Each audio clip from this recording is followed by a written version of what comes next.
ফলে ভরা থাকার কথা ছিল যে গাছগুলো, আজ সেগুলোর নিচে পড়ে আছে ঝরে যাওয়া লঙ্ঘনের স্তূপ। কোথাও খালি ডাল, কোথাও হলদে হয়ে ঝরে পড়েছে পাতা।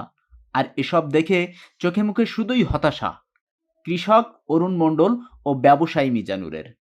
সাতক্ষীরার কালীগঞ্জ উপজেলার কুশুলিয়া ইউনিয়নের কৃষক অরুণ মণ্ডল প্রায় ৮ বছর আগে ১০০% জমিতে ৬৮টি লঙ্ঘন গাছ রোপণ করেন। দীর্ঘ পরিচর্যার পর কয়েক বছর ধরে বাণিজ্যিকভাবে ফলন পেতে শুরু করেন তিনি। চলতি মৌসুমেও গাছে পর্যাপ্ত ফল ধরেছিল। সেই ফল আগাম ৩ লাখ টাকায় উপজেলার কৃষ্ণনগর এলাকার ব্যবসায়ী মিজানুর রহমানের কাছে বিক্রিও করেন। কিন্তু কয়েকদিনের ব্যবধানে বাগান জুড়ে শুরু হয় অস্বাভাবিক ফল ঝরা। অধিকাংশ গাছ প্রায় এখন ফলশূন্য, কিছু গাছের পাতাও ঝরে পড়তে শুরু করেছে। এতে বড় ধরনের আর্থিক ক্ষতির মুখে পড়েছেন কৃষক ও বাগান ক্রয়কারী ব্যবসায়ী। লঙ্ঘন চাষি অরুণ মণ্ডল কাঁদতে কাঁদতে বলেন, অনেক কষ্টে ৩ বিঘা জমিতে ৬৮টি গাছ লাগিয়েছি। আমার সাথে কারো শত্রুতা নয়, শুধুমাত্র ব্যবসায়ীদের দ্বন্দ্বে আমি আজ ক্ষতিগ্রস্ত। এই আমার এই আশপাল বাগানে আমি আসি আপনার পানি দিতে এসে দেখি আপনার আশপাল পড়তে। এখন আমি সংবাদ দিলাম, কি দেখি মাথা খাই যাচ্ছে আমার, এত ফল নষ্ট হয়ে যাচ্ছে। ও সংবাদ দিলে কি ব্যাপার, কি বৃত্তান্ত। তখন আপনার দেখি পরপর বাগানে স্প্রে করতেছে। আমার গাছে বাঁচবে কিনা তাই আমি চিন্তা করতে জল দেওয়ার ঘাটাঘাটি করতেছে। এই অবস্থা, আমি কি করবো তোমার বল নেই। এই গাছ এখন বাঁচে কিনা তাই চিন্তা, দেখেন গাছে কি পরিমাণে গাছ সাথে নিজের মন ফুটে যাচ্ছে, রাত্রি ঘুমায় না। কি পরিমাণে ফল করে সব নষ্ট হয়ে গেল, নষ্ট করে দিল। আমার তার সঙ্গে আমাদের এলাকায় আমাদের হিন্দু মানুষ কোনো লোক বলতো না এদের সঙ্গে জমি জায়গা কোনো বিষয় নিয়ে এর সঙ্গে আদালত গন্ডগোল আছে আশপালের কাছে। খালি একমাত্র এই বাগান কেনা বেচা ব্যবসাদারি নিয়ে আমার গাছ কোনো পর্যন্ত এসে যাচ্ছে। চাষি অরুণ মণ্ডল এবং ব্যবসায়ী মিজানুর রহমানের অভিযোগ, অপেক্ষাকৃত স্বল্প মূল্যে বাগানটি স্থানীয় ব্যবসায়ীরা ক্রয় করতে না পেরে পরিকল্পিতভাবে ক্ষতিকর রাসায়নিক স্প্রে করে অপরিপক্ক ফলগুলো ঝরিয়ে দিয়েছে। আমি এই বাগানটা কিনেছি ৩ লক্ষ টাকা দিয়ে মাঘ মাসে।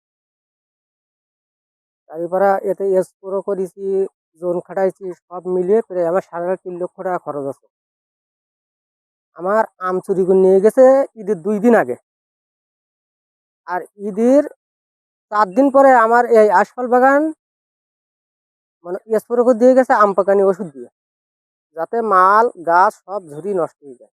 এই এলাকার লোক এই গাছ কিনতো, এখন আমি কিনেছি বলে আমার পরে আদায় করেছে। বাগানটির বর্তমান অবস্থা দেখে স্থানীয় কৃষকরা বলছেন, মানুষ হত্যা থেকে এ অপরাধ কোনো অংশে কম নয়।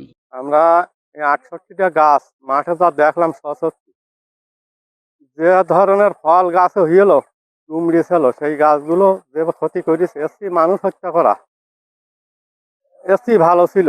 একটা কঠিন ক্ষতি দেখা যায় না, এইগুলো তদন্তর সাপেক্ষে আপনারা একটু দেখেন। আশপাল সব আপনার আম পাকা ওষুধ দিয়ে স্প্রে করে সব নষ্ট করে দিয়েছে, আর থনকি ধরে নাড়া দিয়ে দেখলাম যে আসলে সব ঝরিয়ে পড়ে যাচ্ছে।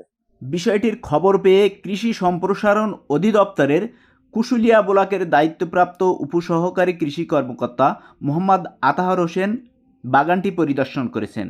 তিনি বলেন, গত কয়েকদিন আগে অরুণ কাকার আশফল খেতে রাইতের আধারে কিছু অসাধু মানুষ কিছু কীটনাশক স্প্রে করছে, মানে কেমিক্যাল স্প্রে করছে, তাতে গাছগুলোর ক্ষতি হয়েছে এবং গাছের ফলগুলো নাই। এবং কি ধরনের কেমিক্যাল স্প্রে করছে এটা ল্যাব টেস্ট ছাড়া বলা সম্ভব নয়।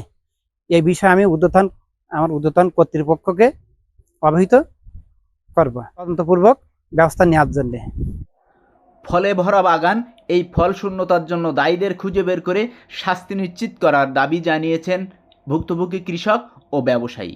দায়ীদেরকে খুঁজে বের করে শাস্তি নিশ্চিত করতে না পারলে এ ধরনের অপরাধ প্রবণতা আরও বাড়বে বলে মনে করছেন সচেতন এলাকাবাসী।